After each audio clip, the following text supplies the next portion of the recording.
inni gelelin Resulullah aleyhissalatu vesselam mübarek 62. yaşında bolan derman vakıanı hizmetinize yetirip bu muqaddamada aydan gurrunumuz ahirinde ders olup hizmetinize yetirir inşallah. Peygamberimizin mübarek 62. yaşında gelen kervanın adı Salaman diyen tayfadan. ذكر الواقدي بإسناد الله كان يحدث أن السلاماني قدمنا على رسول الله صلى الله عليه وسلم ونحن 7 نفر. Araplan Salaman diyen tayfasından 7 nefer dayav adam olup Medine-i Münevvere'ye geldik. Peygamberimizin mübarek 62. yaşında.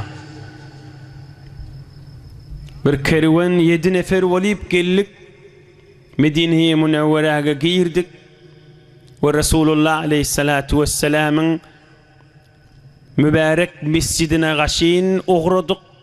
Ve mescidine yakillamızda ve şu vakt kök geldik. Resulullah aleyhissalatu vesselam mescidin kapısından çıkıp bir cenaze namazı gaşin uğrap bariyadi. Mescidden çıkıp bir cenaze namazı gaşin uğrap bariyadi. Biz şuna kök geldik divay diye. Medineli alim, vakidi bir tarihdan adam şun rivayetin neşir.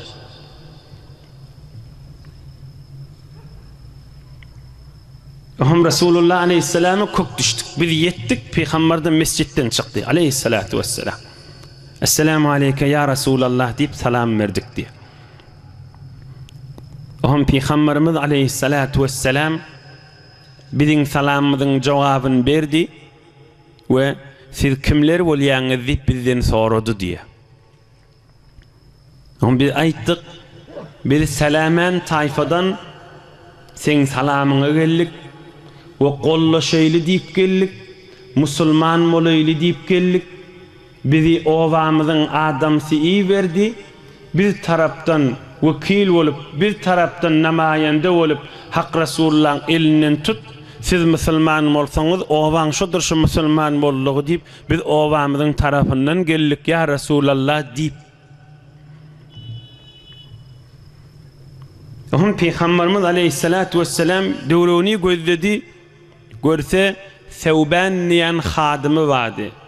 Hazreti Sevban kan adı ağzılmadık sahabaların biri. Hazreti Sevban, Hazreti Enes kan ağzılandır. Hazreti Enes Resulullah'ın hadımlarının biri, Sevban da hadımlarının biri. Hayt Sevban niptir Peygamberimiz. Bir kerveni beyliki kervelin düşen yerine, konyan yerine akit silağı delsin, naharları, çörükleri, suları bir kervan konup yük yağdıryan yerlerine gaşin akitmeli. Ohum Sevban bizi alıp gitti, bir giyin hayyada görsek hem kervanın konyan yeri şu hayyatmış. İçinde hurma vakkanti ve başka da gelin Arap tayfadan şu hayyadın içinde bağdı diye. وفيها وفود من العرب وإذا هي دار رملة بنت الحارث النجارية وهم بحيات görsek giyin hayyat içi hurma bağlı başka Arap tayfalardan da gelip konan şotakçay laptırlar görsek bir zenanan hayyadımış Peygamberimizin dayda toforlarından bir zenana Hazreti Remle bintil Haris şon hayyadımış gelin konan kervan şona var yanmıştı. Şu taada mihmallara hizmet edilen yermiş. İnni bilen baran vaktları koşlukmuş. Ertibilini şuullem hamana 7-8-9 midenne olmalı oluyor. Yaxşı caylaştık. Oham öğle namazın azanını eşittik diye. Oham mescide gaşin uğradılar. Biz de bardık. Mescidin kapısının ağzına durduk. فصلى صلى الله عليه وسلم بالناس وهو يتصفحنا. Ohum yankı adam inni ay diye. Biz barıp Peygamberimizin mescidine girdik, bir guşede oturduk. Peygamberimiz öğle namazda imam oldu. Ve namazdan son namaza baryaqa bizi gözlerdi deyiptir. Ha şu hal ki ertivilen kuşlukta gelen kervan oşu diyen yalı da bizi gözlep bular da hadir musulman olanaklar bir guşede otururlar olmalı. 7 nefer ol. Ohum Peygamberimiz aleyhissalatu vesselam öğle namazdan son öyüne girdi, evlenmeyene çıktı, yine mescide girdi. Fecelese fil mescid beynel minber ve beyne beyti. Yani selamen diyen taifadan bir adam vakidi diyen tarih nevisin senedi bilen inni şu gurrun hizmetine de yetip duda. Vakidi diyen adam da takriben 1200 yıl bundan ozalqa adam. Ohun bilay diye Peygamberimiz öğle namaz imam olup mübarek otağına öyüne girdi ve evlenmeyenine çıktı, yine gelip minber bilen öyünün arasına ve şimahal Ravza-i Şerife veliyada hacca giden, umra giden gitmedikleri de Allah nasip etsin. Şu taada Peygamberimiz oturdu ve sahabaların hemmeti devruğunu alıp oturdular diye. Ravza-i Şerife'de mübarek minberi bilen mübarek öyünün arasında Peygamberimiz oturdu ve sahabalar da devruğunu evine, sağına, soluna oturdular. Ohum caylaştık. Fera'aytu raculen huve akrabul kavmi min yaksuru ma yeltefitu ileyh ve yuhaddithuhu sallallahu aleyhi ve sellem fesaltu an faqila Ebu Bekir ibn Qahafe radıyallahu anh. Ohum Peygamberimiz caylaştı, mescid aram oldu. Adamlar caylaştılar. Ohum şu Peygamberimiz kaptarını bir va dirip kellesini gıymılladıp mübarek yüzünü şona bakıp hiç şon menen bir neçe gurrunları ediye. Peygamberimiz aleyhisselam yakıncağına bir adam oti hiç şona yaltaklap şonun zat sorap şonun bir zatlar gurrun etiyeli. Gurrunları bir de eşlenak yönü Peygamberimiz or yakın adam olmalıyıp ben fikrim harap oldu diye. Ohum yanımdakiden sordum.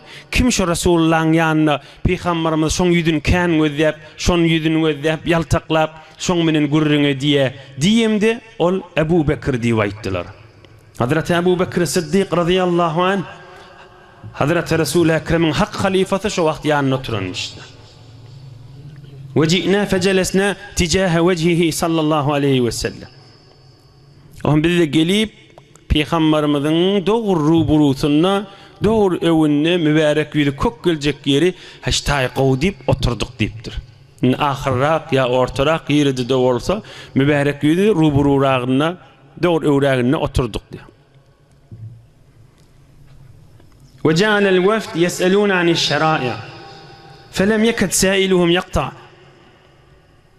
Ohum başladı kervan kenti hi zat soradı bir va zor zat soradı hi kesmedi diye zor keplep durdu zat sorap ve Resulullah turamasa olacak deyip korktum nem kan zat soradı ve Peygamberimiz inni mübarek dermanı yadamasın ya turkidamasın deyip şu zat soracak bolup tuqa ya sorap tuqa men kepledim diye. Fakultu inna nuridu ma turidu.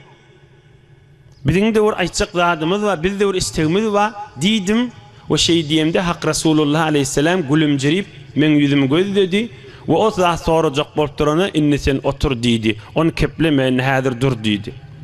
Taze gelen mihman sorağı olsa aysın dedi. Ve biz kan zatları sorduk diye. Ve biz kan zatları sorduk. Ben şu öz elimizdeki tarih kitaplarını öz gözüm çattığından hemmesini gözlep çıktım. Kan zat sorduk deyiptir yönü şu soran zatlarını aydılmandır tarihte. Birce zat ba men sordum diye Resulullah aleyhissalatu vesselam'dan ma afdalul a'mal. Kan zat soraptırlar. Bizim görüyen tarih kitaplarımızda İbn Kesir'in ki, Muhaddis Endülüs'in ki, ya tarih Tabari'de ya waqidin qıda fakat şuurun eltir. Biz kan zat soradık diýipdirle emma aýtmandyrlar näme soradygyny.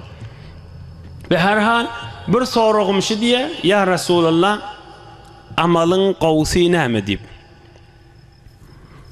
Amalın qawsy näme diýip. Behterin amal näme? Yani bular inni musulman bolupdyrlar. İnni awwalin etmeli iş näme diýdigide. İman kelimeden soň iň awwalin zat näme? Hak Resulullah aleyhisselam jogap berdir. As-salatu fi waqtiha.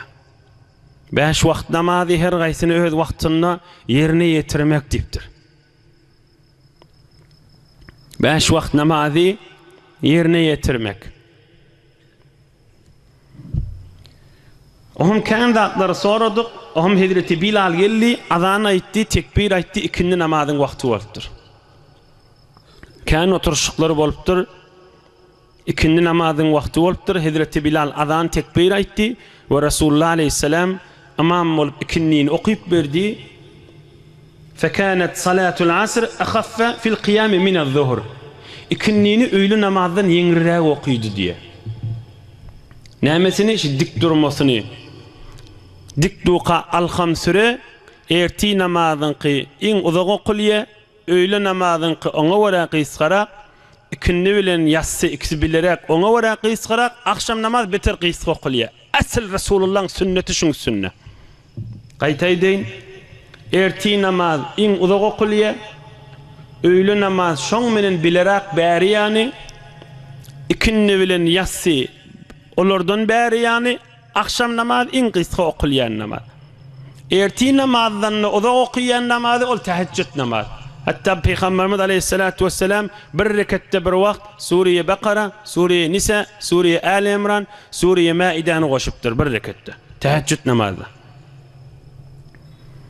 Ve her hal bularda şu rivayetde diýerler ikinnisini öýle wara qysgarak okuydy. Mescitlerde imam bolýarlar, gaýrat edin. Näçe başarsaňyz sünnet raýat edin. Erti namaz iň uzagrak, öýle namaz oňa wara erti namaz ýanyk biletseň de bolýa, bäri ýanasseň de bolýa, qysgarak. İkindi bilen ýatsy oňa wara qysgarak, akşam namaz 5 wagt namazyň içinde iň qysgasy. Akşam namazyň hem wagty az, hem de çaý sörek nahary jek adamlara şeriatyň buyrugda. İkindini okuydy we Peygamberimiz aleyhisselam mübarek öýüne girdi, eglenmän ýene çykdy, ýene öňkü ýerde oturdy, ýene sahabalar oturdular diýip.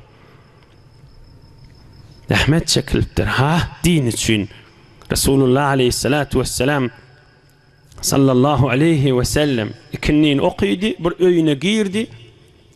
Ekseren bärde Peygamberimiz aleyhissalatu vesselamyň derman ýaşaýyşlaryny bugüründen daşgary ekseren ikindi ben akşam arada enelemizin arasına hemmesine bir öýüne girip çykýanmyşdyk. Bu gurrundan daşgary gurrun ha.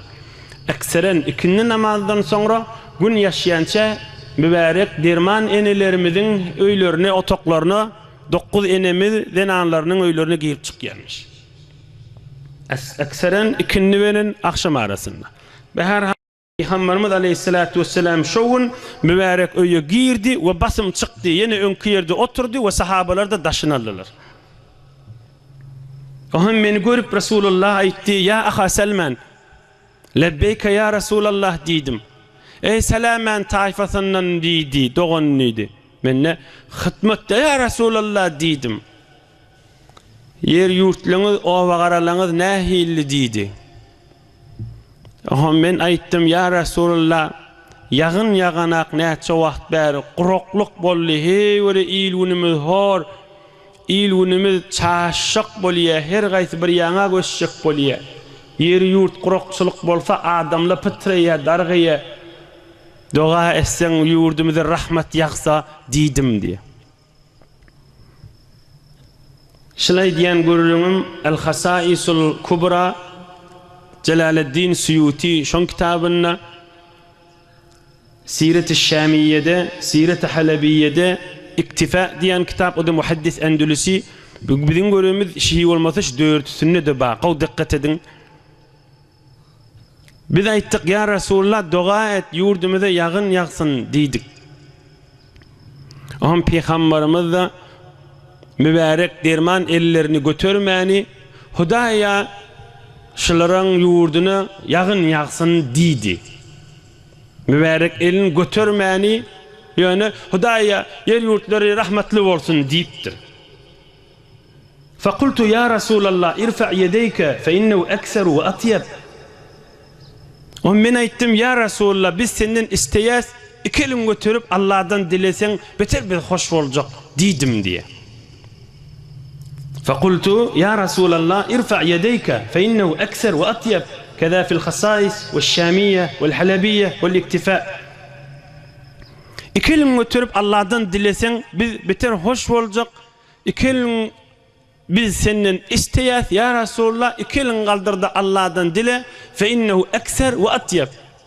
İki elin götürüp Allah'dan dileňde rahmat ýagajak ýanyk, kärrak nur ýagajak ýanyk, owadarrak bolajak ýanyk senden isteýäs diýipdirler.